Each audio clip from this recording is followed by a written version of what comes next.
성도 여러분 안녕하세요. 오늘은 9월 1일입니다. 하나님께서 우리에게 새로운 한 달을 살게 해주셨습니다. 하나님께 감사하며 이 아침 하나님께 예배드립시다. 먼저 사도신경으로 우리의 신앙을 고백하겠습니다. 나는 전능하신 아버지 하나님 천지의 창조주를 믿습니다.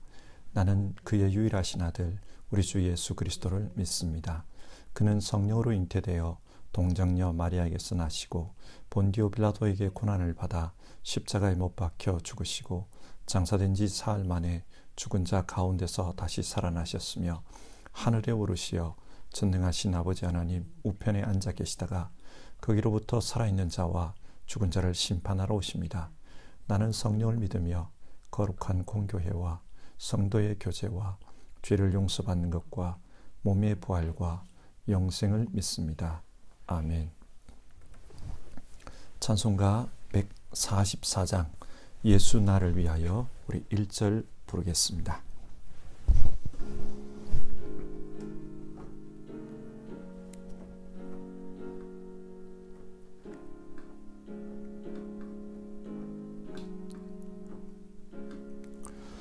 예수 나를 위하여 십자가를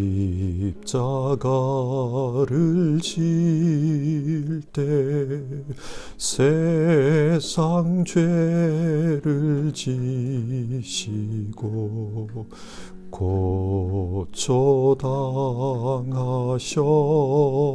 고초당하셨네.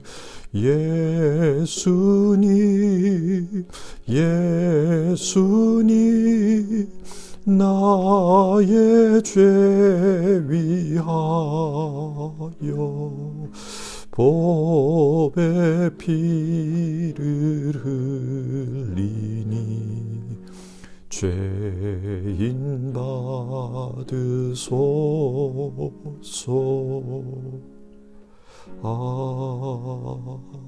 아멘. 오늘 함께 읽으실 성경 말씀은 마태복음 18장의 말씀입니다. 마태복음 18장 1절부터 14절까지의 말씀입니다. 주어진 말씀 한 절씩 읽겠습니다. 그때의 제자들이 예수께 다가와서 물었다.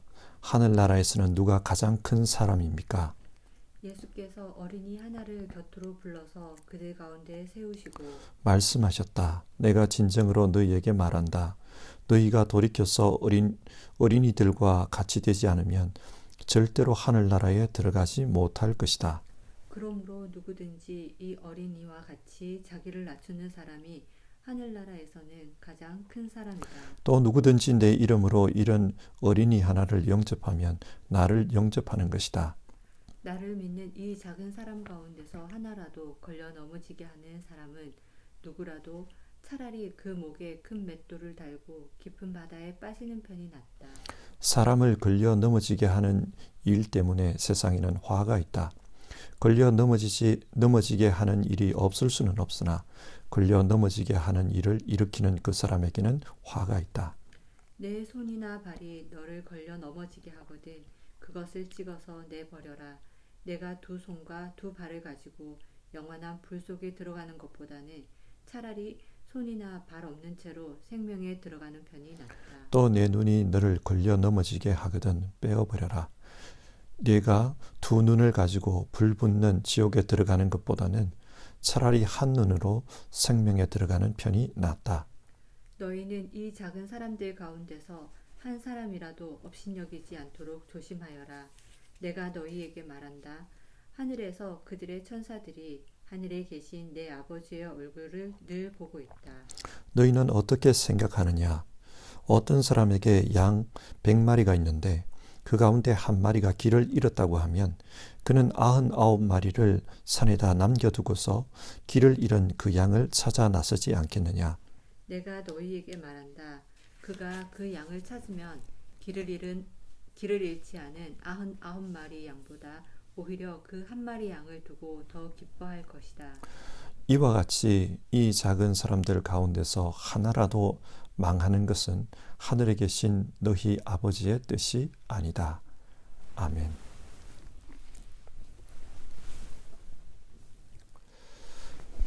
마태복음에는 5개의 중요한 설교가 나옵니다.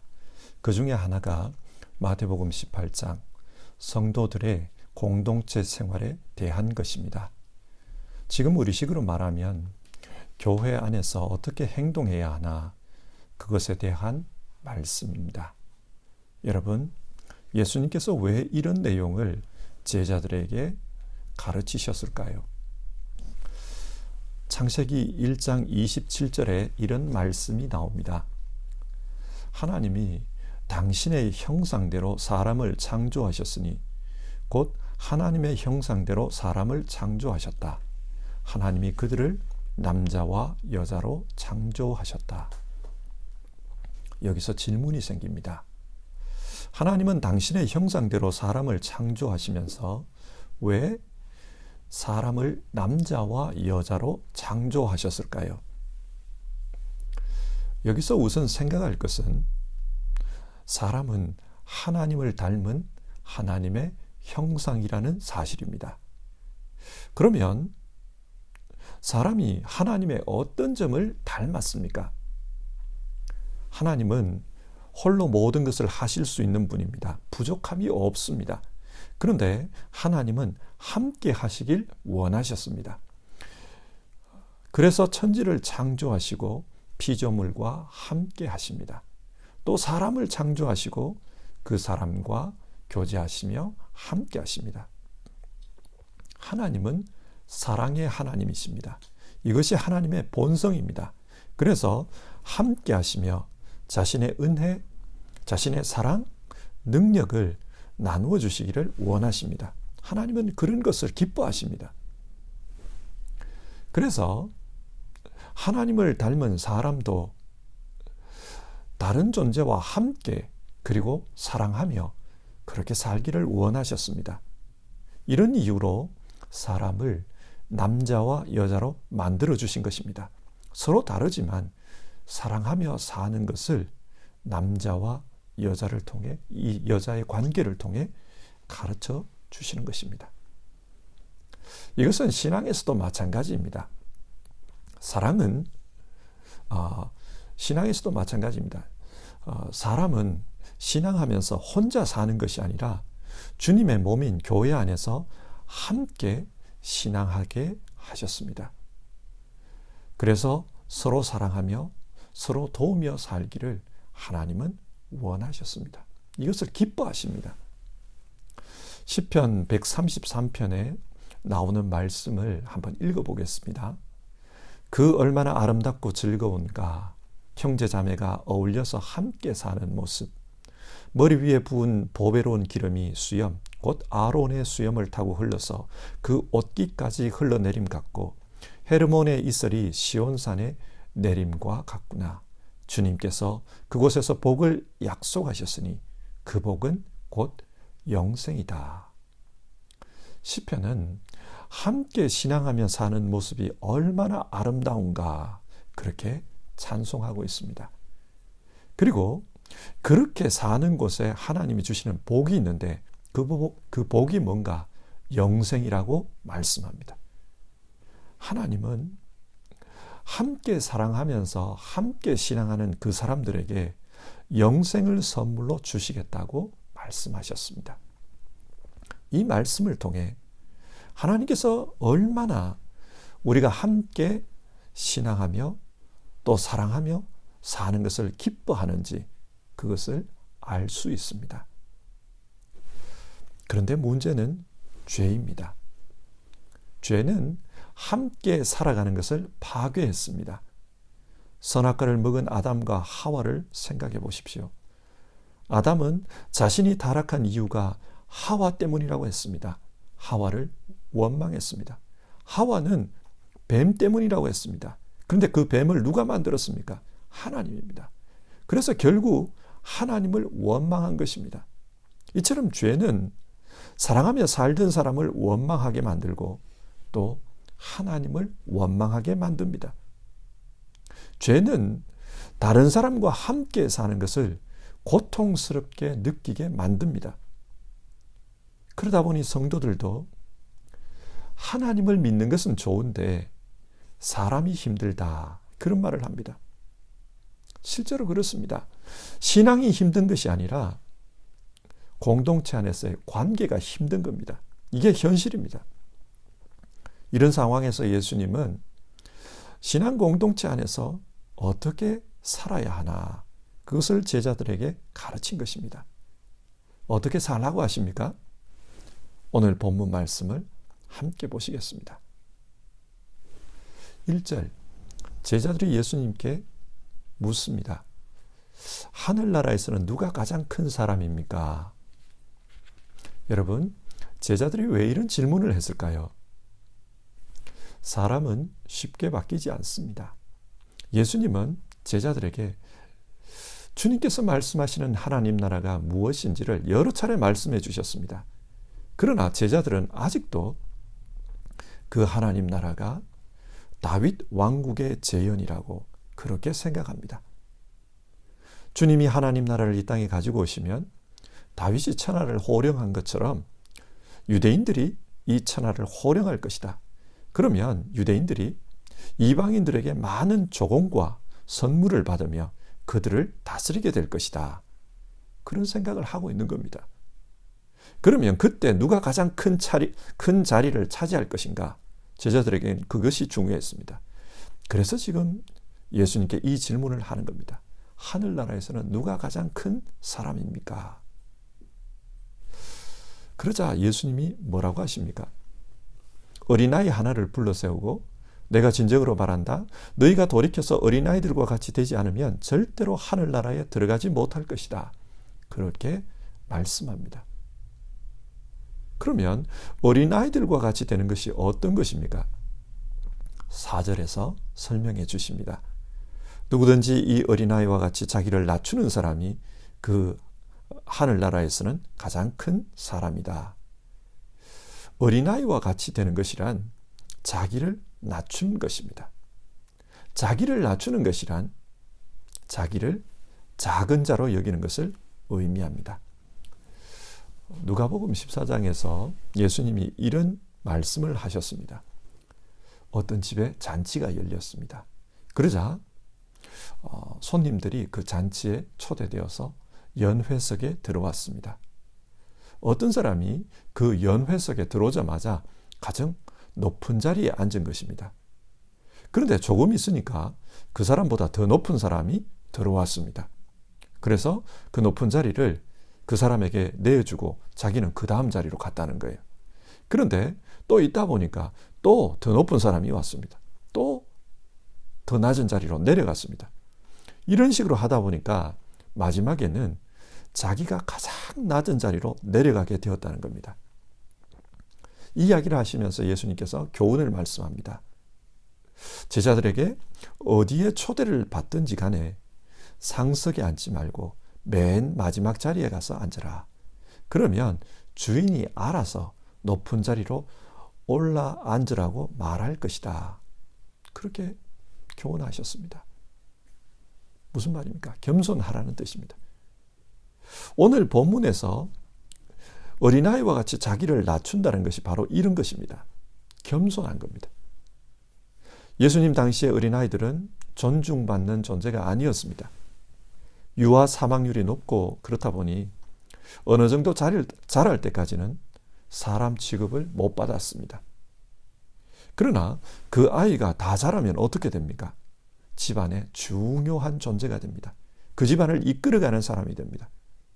그처럼 공동체 안에서 자기는 중요한 자가 아니라고 생각하고 겸손하게 살면은 나중에 하나님께서 그를 중요한 자로 높여준다는 뜻입니다. 예수님은 제자들에게 공동체 안에서 겸손하게 살라 그렇게 말씀하셨습니다. 그러면 이런 질문을 해봅시다. 왜 겸손하게 살아야 할까요?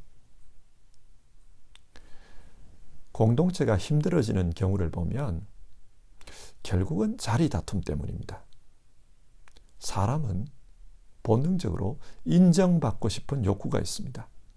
아담과 하와가 죄를 지었을 때 스스로 하나님처럼 되고 싶었던 것처럼, 스스로 하나님처럼 인정받고 싶었던 것처럼 공동체 안에서 하나님처럼 중요한 사람, 존중받는 사람, 찬양받는 사람, 그런 사람이 되고 싶은 욕구가 있습니다. 죄는 인간의 이런 욕구를 아주 나쁜 방식으로 작동하게 만들어버립니다. 어떻게 해요? 나와 남을 비교합니다. 그리고 내가 남보다 더 낫다는 것을 증명하기 위해 남을 비방합니다. 깎아내리는 것입니다. 남을 깎아내려서 내가 남보다 더 낫다는 것을 증명하고 싶어 합니다. 스스로 높이는 겁니다. 죄는 이렇게 교만하게 만듭니다. 그러나 예수님께서는 겸손하라.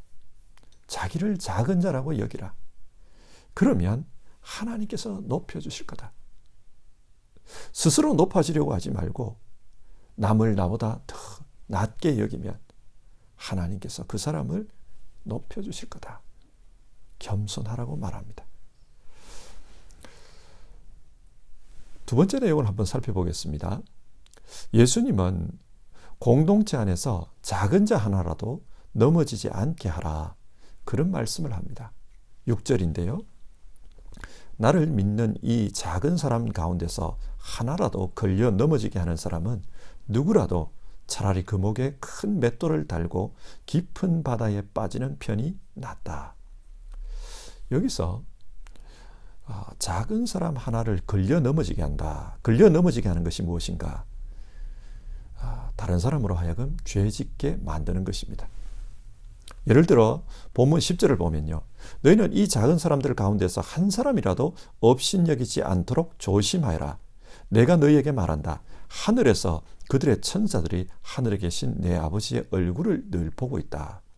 여기서 작은 사람 하나를 업신여기는 것. 그래서 그 사람으로 하여금 시험 들게 만들고 낙심하게 만드는 것. 마침내는 믿음에서 떠나게 만드는 것. 그것이 바로 넘어지게 만드는 것입니다. 실제 공동체에서 상대방을 무시하고 업신여기는 그런 일이 벌어지면 어떤 현상이 나타납니까? 우선은 말로 상처를 줍니다. 또 다른 사람의 인격을 무시합니다. 사람은 참 교묘해요. 눈에 보이는 직위, 학벌, 집안, 재산, 성공, 사회적 성공도 이런 것을 가지고 무의식적으로 사람을 판단합니다. 그리고 그 판단에 따라서 무의식적으로 다른 사람을 대합니다. 대하는 태도가 달라져요. 중요한 사람에게는 굽신거릴 거고 중요하지 않은 사람은 무시할 겁니다. 이런 태도를 통해서 사람들은 무의식 중에 상처를 주고받습니다. 상처를 받다 보면은 자기도 이제는 의식적으로 상처를 준 사람에게 대갚아 주려고 합니다. 그래서 상처를 주는 겁니다.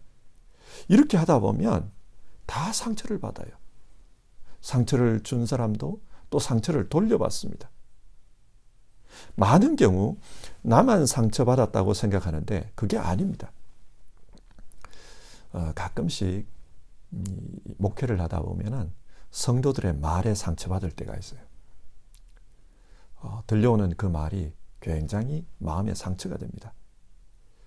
그런데 따져보면은 나도 상처를 준 적이 있다. 그런 생각이 들어요. 말로 통해든 아니면 무의식 중에 태도를 통해든 그 사람에게 상처를 주었기 때문에 그 말을 통해서 나를 공격하는 것입니다. 이렇습니다. 사람들은 다들 자기만 피해자라고 생각합니다. 그런데 따지고 보면 그렇지가 않아요. 나만 피해자라고 생각하니까 의식적으로 상대방에게 보복을 하는 겁니다. 상처를 주는 거죠. 그런데 그렇게 또 상처를 주고 보면 또 상대방이 가만히 있지를 않아요. 이런 상처를 주고받는 악순환이 계속됩니다. 예수님은 이런 일들이 공동체 안에서 일어나면 안 된다고 말씀합니다. 하지만 살다 보면 어쩔 수 없이 일어나는 경우도 있다는 걸 예수님도 아세요. 그래서 7절을 보면 걸려 넘어지게 하는 일이 없을 수 없으나 그렇게 말씀합니다. 내가 의도치 않았는데, 남을 업신여기지 않았는데 상대방은 업신여김을 당했다고 그렇게 생각하는 경우가 있습니다. 그래서 시험에 드는 경우가 있습니다. 오해죠. 마귀는 얼마나 교묘한지 모릅니다. 어떻게든 사람들을 넘어뜨리게 하기 위해서 서로 오해하게 하고 또 불편하게 만들도록 중간에서 작동을 하는 겁니다. 예수님께서도 이걸 잘 아십니다. 그래서 걸려 넘어지게 하는 일이 없을 수는 없다. 그렇게 말해요. 하지만 그럼에도 불구하고 조심해야 한다고 합니다. 그런 일이 일어나지 않도록 조심하라고 합니다. 왜 조심해야 하는가? 하나님은 한 영혼을 너무나도 사랑하기 때문입니다. 어느 정도로 사랑하시는가? 그 영혼을 천사를 통해 지키시고 또 천사를 통해 늘 그 사람에 대해서 보고를 받고 있다. 성경 그렇게 말해요. 예수님은 한 영혼이 얼마나 중요한지를 설명하기 위해서 이런 양의 비유를 말씀합니다. 목자가 100마리 양이 있는데 그 가운데 한 마리를 잃었다고 하자. 그러면 어떻게 하겠느냐? 99마리를 남겨두고서라도 그 잃어버린 한 마리를 찾기 위해서 가지 않겠느냐? 그 말씀을 합니다. 그만큼 한 영혼을 중요하게 생각한다는 거예요. 그래서 그 영혼이 실족하지 않도록, 넘어지지 않도록 조심해야 한다. 만약에 한 영혼을 넘어뜨리는 그런 일이 발생하면은, 그 영혼이 믿음에서 떠나는 그런 일이 발생하면은 그 사람에게는 화가 있을 것이라고 하십니다. 하나님의 진노가 나타날 것이라는 말입니다. 그래서 우리에게 조심해야 한다. 조심해야 한다. 어느 정도로 조심하라고 합니까? 만약에 너의 손발이 죄를 짓게 만들거든 찍어버리라고 해요. 눈이 죄를 짓게 만들거든 뽑아버리라고 합니다. 여러분, 정말 손발을 찍으라는 말입니까? 아닙니다. 과장법입니다. 이 본문을 유의해서 읽어야 합니다. 과장법이에요. 주님은 그 정도로 결연한 마음으로 작은 자 하나라도 넘어지지 않게 하기 위해서 공동체 안에서 조심해야 한다. 그 말입니다. 자, 오늘 말씀을 정리해 봅시다. 예수님은 우리에게 공동체 안에서 어떻게 살아야 하는가, 그것을 가르쳐 주셨습니다. 어떻게 살라고 하십니까? 먼저는 겸손하라고 합니다. 스스로를 작은 자라고 생각하라고 합니다. 자기를 낮추라는 거예요. 그러면 하나님께서 그 사람을 높여줄 것이라고 하십니다. 또 예수님은 서로 시험에 드는 일이 없도록 그렇게 하라고, 조심하라고 말씀합니다. 공동체 안에서 사탄의 역사가 있습니다. 유혹이 있고 시험이 있습니다. 그래서 서로 시험 들게 만들고 또 넘어지게 만드는 그런 일을 합니다. 그러니까 덜 조심해야 한다. 우리에게 그렇게 교훈하셨습니다. 자, 오늘 이 말씀을 여러분 이렇게 한번 생각해 봅시다. 내가 겸손하기 위해서는 어떻게 해야 합니까? 내가 낮아져야 해요. 다르게 말하면은 다른 사람을 높여줘야 합니다. 다른 사람이 업신여김을 당하지 않게 하기 위해서는 어떻게 해야 해요? 그렇기 위해서는 내가 낮아져야 합니다. 그렇게 함으로써 다른 사람을 높여줄 수 있습니다. 주님께서는 오늘 말씀을 통해 자기 스스로를 낮은 자로 그렇게 여겨라. 대신에 다른 사람을 높여줘라. 그걸 말합니다. 하나님께서 사무엘상 2장에서 그렇게 말씀하셨습니다. 나를 존중히 여기는 자를 내가 존중히 여기고 나를 멸시하는 자를 내가 경멸하리라. 하나님을 높이면 하나님께서도 우리를 높여주신다고 하셨습니다. 마찬가지입니다. 우리가 다른 사람을 높여주면 하나님께서 가만 계시지 않습니다. 높여주라고 합니다. 성도 여러분, 교회든 가정이든 다 신앙 공동체입니다. 교회에서든 가정에서든 우리가 주님의 이 말씀을 기억하고 살아야 합니다. 하나님께서는 우리가 함께 또 사랑하면서 살아가는 것을 기뻐하십니다. 형제가 서로 연합해서 함께 살아가는 것이 얼마나 아름다운가 그렇게 말씀하셨습니다. 그리고 그렇게 아름답게 살아가는 공동체 안에 주님이 주시는 복이 있다고 했습니다. 그것은 바로 영생이라고 했습니다. 우리가 살아가는 공동체가 하나님이 주시는 이런 영생의 축복을 받는 그런 공동체가 되기를 바랍니다. 그러기 위해서 오늘도 겸손하게 또 한 영혼을 중요하게 생각하며 그렇게 살았으면 좋겠습니다. 찬송가 508장입니다. 우리가 지금은 나그네 되어도 우리 1절 부르고 기도하겠습니다.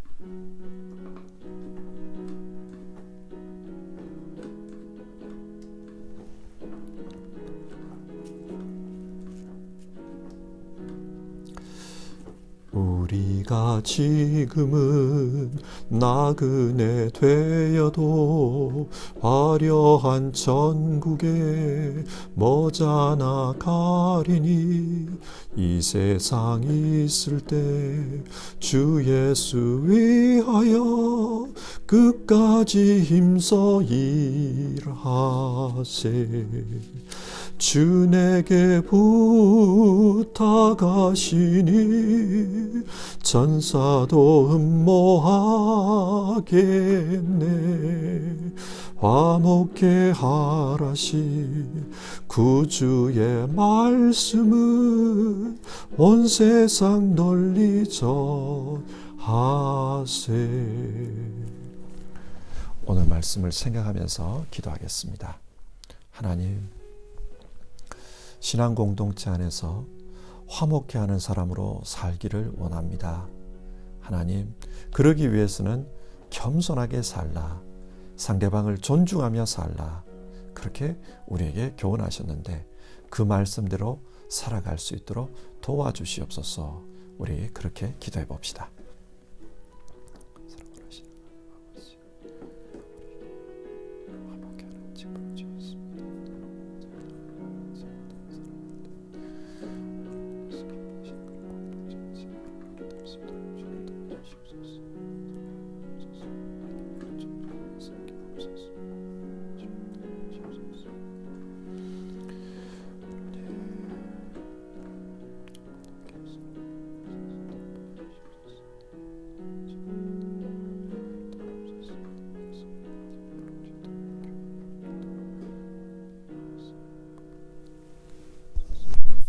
하나님 아버지, 오늘 말씀을 통해서 우리가 신앙 공동체 안에서 어떻게 살아야 하는지를 교훈해 주셔서 감사를 드립니다. 예수님께서는 우리에게 겸손하게 살아야 한다, 작은 자 한 사람을 귀하게 여기고 존중하면서 살아야 된다, 그렇게 말씀해 주셨습니다. 하나님, 정말 우리가 가정이든지 교회든지 믿음으로 모인 그 신앙 공동체 안에서 이 말씀대로 살 수 있도록 도와주시옵소서. 겸손하게 살면 하나님께서 우리에게 높여주시는 은혜가 있을 것이라고 했습니다. 한 영혼을 귀하게 여기면 하나님께서 우리에게 큰 복을 주신다고 하셨습니다. 우리 모두 그렇게 살 수 있기를 바랍니다. 하나님이 기뻐하시는 신앙 공동체를 이루고 살면 그 안에 영생의 복이 있을 것이라고 하셨는데, 우리 가정도 교회도 이 영생의 복을 받는 그런 아름다운 공동체 되도록 우리 모두 그렇게 살아갈 수 있도록 도와주시옵소서. 혹시 인간관계에서 힘든 부분을 당하고 있는 분들, 또 서로 말로 상처 주고 상처받고 있는 그런 상황에 있는 경우가 있다면 주여 우리를 불쌍히 여겨주시고 우리의 마음에 정말 주님의 말씀이 임해서 주님 말씀대로 살아가는 우리 모두 되게 하옵소서.